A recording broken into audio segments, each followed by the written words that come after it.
Hallo, wir sind gerade im schönen Berlin, wie man sieht. Und Intel hat uns eingeladen, um die erste und letzte Möglichkeit wahrzunehmen, Intel ARC vor dem Launch mal anzugucken. Und da ließen uns zweimal bitten und wir gucken jetzt mal, was uns erwartet.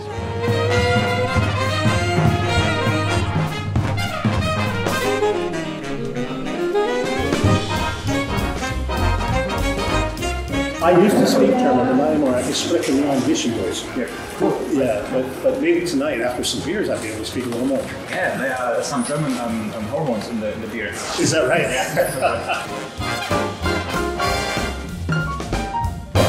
The way I think of it is, for us, we put a lot of things in the bucket that is ARC. And it's kind of a weird, when I think back on it, we probably might have been better served had we said, we're going to make a GPU.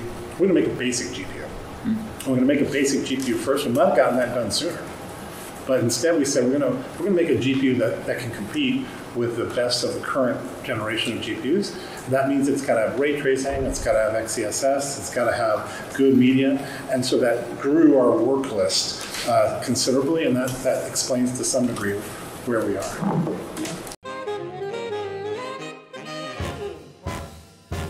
$750 and $770 will be available on launch day. And what we said is that this card, which is, so nice. This is the ARC-770 Limited Edition. That's another question. Yeah. Well, this card is going to be available directly from Intel in both e-tail and retail in key countries when we launch. And I would say they're probably going to be available coincident, I hope, with Boardpartners, but for sure from Intel. I think Germany is one of the key countries. I believe so. Great. Well, 3060's on all my charts, right? Okay, so that's the A750. What about the A770? I'd say A770 is going to be above in both price and perf, right? So think of it as, I would say A770 is a bit of a tweener between a 3060 and a 3060 Ti. And I believe on the AMD side it's 6400, if I'm not mistaken. No, 6600 on the AMD side. Okay, maybe XT even? Maybe XT, yes, 600 XT, yeah. Okay. We cannot really change dramatically our performance. We can improve it a little bit, and we can't really change our costs, but we can control our price, right? And so what we've said is that we are going to be very competitive when we launch, which means that we're going to deliver compelling per dollar versus all competition. So that I'm laughing. I'm have to think about you at Steve. Oh yeah. Yeah. You will humbly kick ass or something. Yeah. Great. Yeah, humbly kick ass. Yeah. Well, it's because, the truth is that Intel's got a huge advantage here in the sense that this is our first entry and we all have expectations of, effectively getting into the market, and we'll do what it takes to get into the market. But it's a tough nut, right? When you're entering a new business, it's going to take a long time of consistent execution and building trust with both our partners and our customers, and we know that. And the first step is, hey, we have to deliver a compelling value proposition. And in the ARC generation, I think that means we're going to accept lower margins than we otherwise would. Intel demonstriert uns die neuen Raytracing-Fähigkeiten der ARC-GPUs anhand der sogenannten River-Demo, wie man sieht.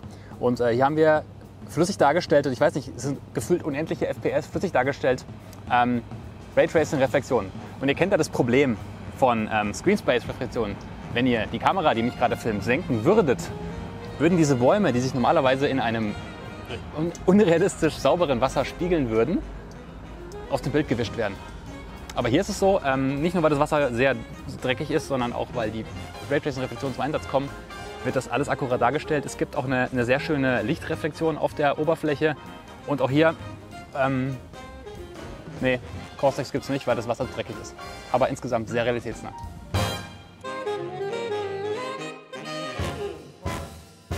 Limited edition is just sort of our brand. It doesn't mean like here today, gone tomorrow. It means it's direct from Intel, and it's an Intel design, Intel manufactured. It's manufactured in Malaysia. It's inventoried and shipped worldwide, and it's our expression of what we think is the best board that we can build for highlighting the A770 and A750. So this is stock.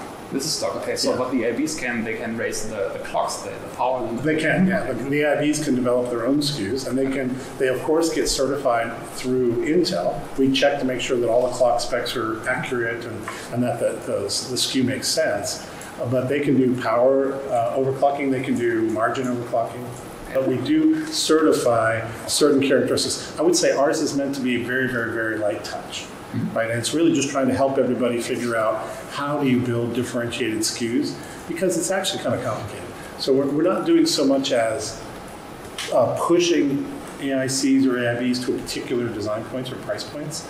Instead, we're just saying, does your firmware work? Do your clocks work? Is your fan good? We're good. That kind of stuff. Talking about VRAM, I think I saw the 16 on some slides, but not on every slide. So yeah. PC games hardware readers like VRAM, so... yeah, it's very confusing. Okay, it's very confusing. So this card, which is the A770 Limited Edition from Intel, has 16 gigabytes on it. Only 16? Only 16 gigabytes, right? Now the 750 has 8 gigs on it. So what we're saying is that the SKU, the ARC-A770, supports both an 8 gig configuration and a 16 gig configuration. What we're going to be launching with the Intel branded card is the 16 gig edition. Übrigens hier am Reichstag sieht man, da hat Intel ein bisschen Arbeit gespart. Man sieht genau, dass das Cube Maps sind, die verziehen, wenn man dran vorbeiläuft. Also sieht unrealistisch aus.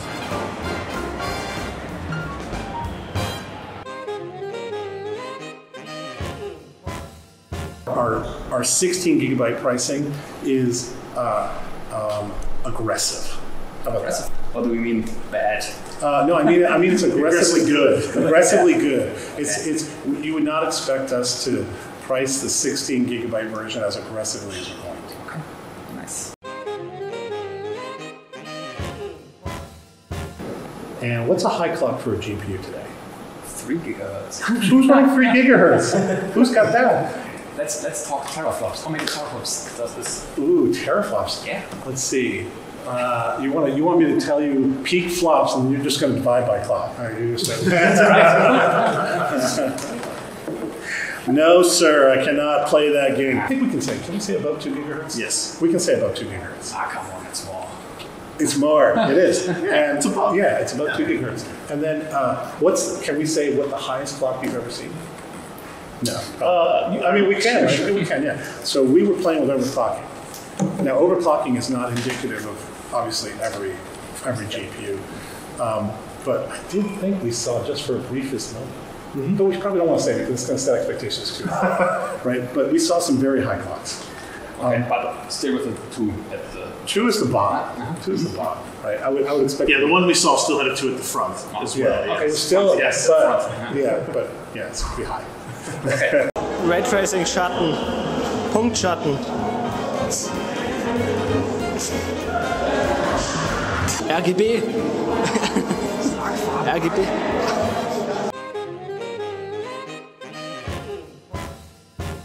Are you sampling the MSI Afterburner created?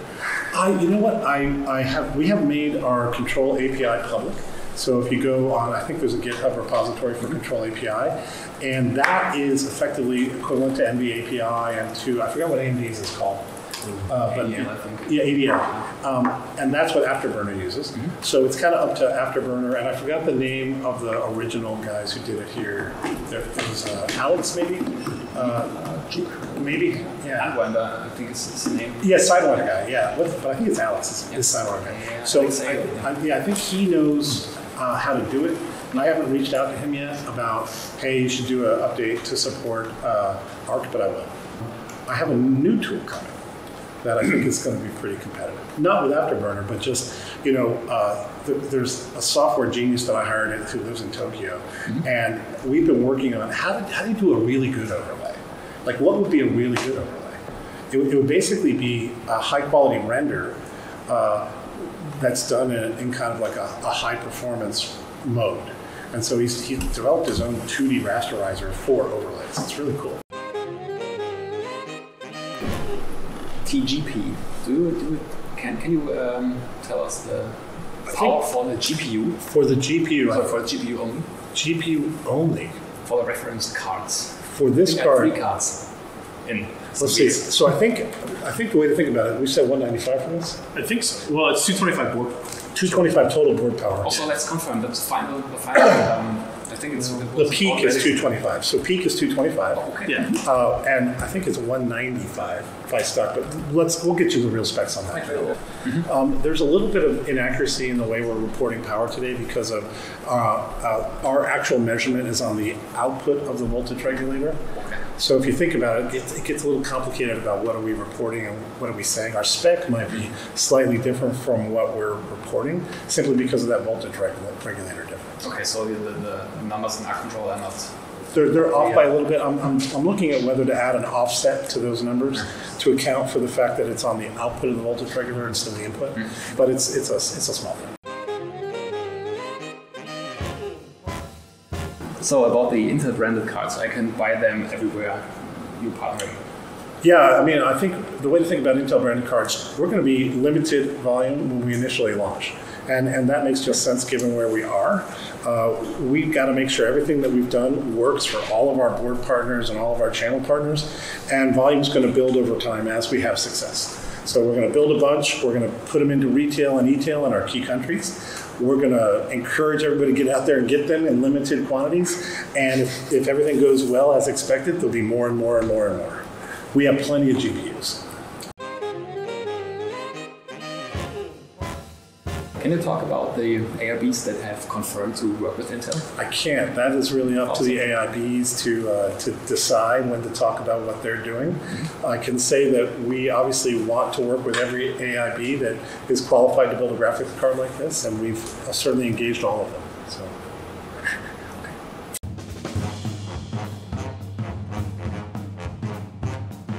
Beim Rendering moderner Materialien ist es wichtig, dass man die auch akkurat wiedergibt. Das wird hier in der Intel-Demo Siegessäule auch gemacht.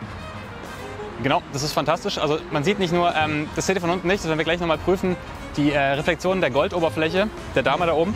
Und hier der Marmor, oder was auch das für ein Stein ist, gibt akkurat wieder, dass da hinten Autos fahren.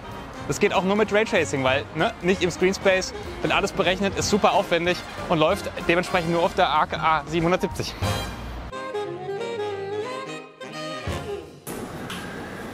Mining.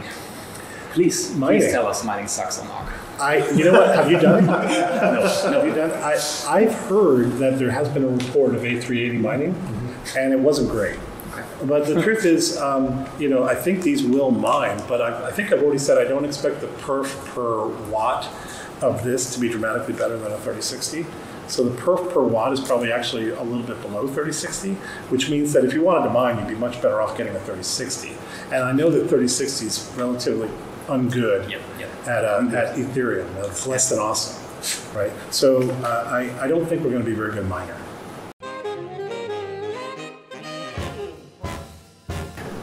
The game on drivers. Yes. Can we expect major releases for every big game, or what's the schedule? Well, of course, our intention is to do major releases before big games, right? We don't want people to download their games and try it on ARC and find that they don't have a driver. So that's a challenge. We have to have all the dev tech and all the dev rel, and that's definitely a muscle that we're building, and that's our intention. There's a limited number of titles that we can be ready for on the day of launch. It can't be every title. That's a little bit too much. But for the big titles, we'll be ready on the day of launch, or it'll be a mistake. So think of it as our intention is to be ready on day of launch, and sometimes there'll be issues that happen, but we'll work through them. Okay, so we can't expect a monthly schedule like AMD. Does AMD do now monthly cadence? At least one per month. At least one per month. And I would expect our cadence is going to be roughly monthly, but again, it'll change based on big title availability. And so think of it as the thing that drives us is aligning with the big titles, and also roughly monthly. And how do you ensure performance and compatibility with indie games?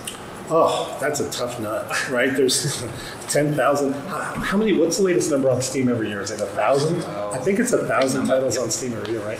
So until we have an installed base that people can easily get hold of our graphics cards, and we can incent indies to test for the graphics card, it's going to be a very difficult challenge. But the truth is, APIs help us to some degree, right? DX11, DX12, if people follow those standards, it should work on our graphics cards. You know what the big challenge is? I'm gonna share the big challenge. Some people don't follow those specs. Some people just do DX without really reading the specs, and they find out that there's a problem by running it on an NVIDIA graphics card. So what it means is that there's an installed base of NVIDIA compliant games, not really DX compliant games. And so that's obviously something that we have to work through over years, and it gets fixed by educating and by improving the APIs, but also by having an installed base. Wie ihr hier seht, ist die Spiegelung von mir sehr hohe Auflösung. Also ich würde sagen native Auflösung, und zwar unendliche Auflösung, weil das ist quasi in echt. Das Problem an Tech-Demos wie dieser ist, dass das nur, es braucht sehr viele Jahre, bis es in Spielen Einzug hält. Hier sehen wir dynamische Echtzeitschatten mit Raytracing natürlich dargestellt, und man sieht auch die weich auslaufenden Kanten. Sehr schön. Das hier ist übrigens die primäre Lichtquelle.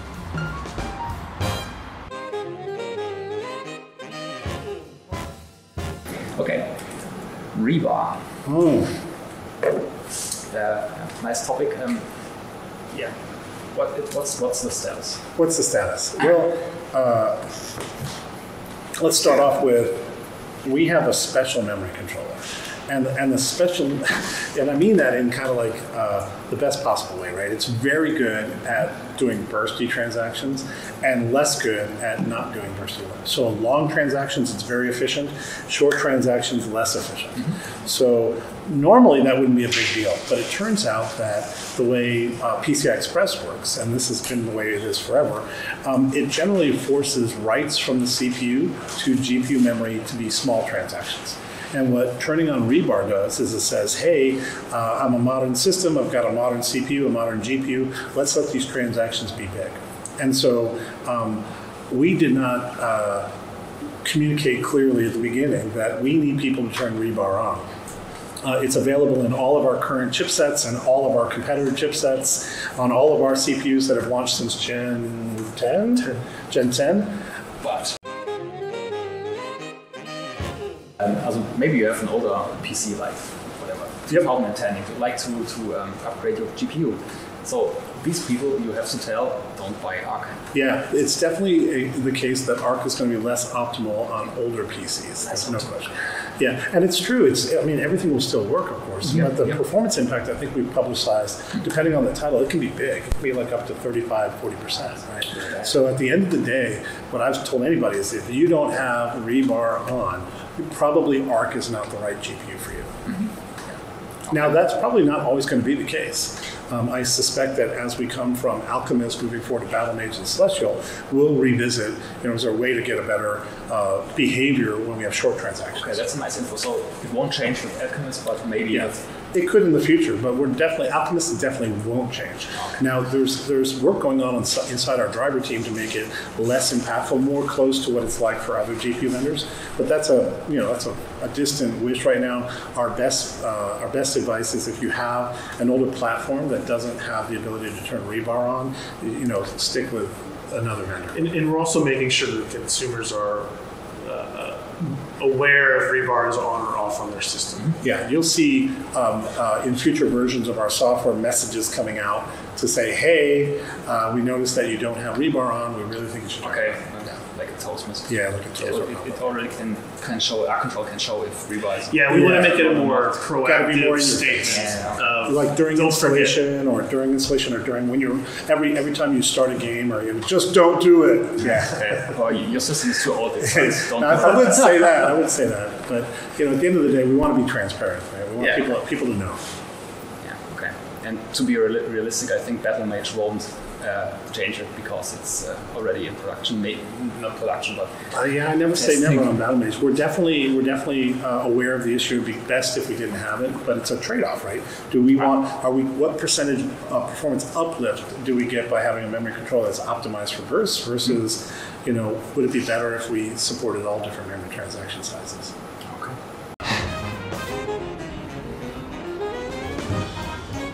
Das hier ist übrigens quasi Rasterizing-Materialdarstellung, könnte man sagen, so im Vergleich. Man sieht, die Reflexionseigenschaften sind schlecht. Es wirkt einfach billig, so ein bisschen wie Plastik.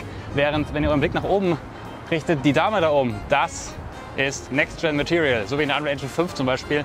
Und ja, super schön.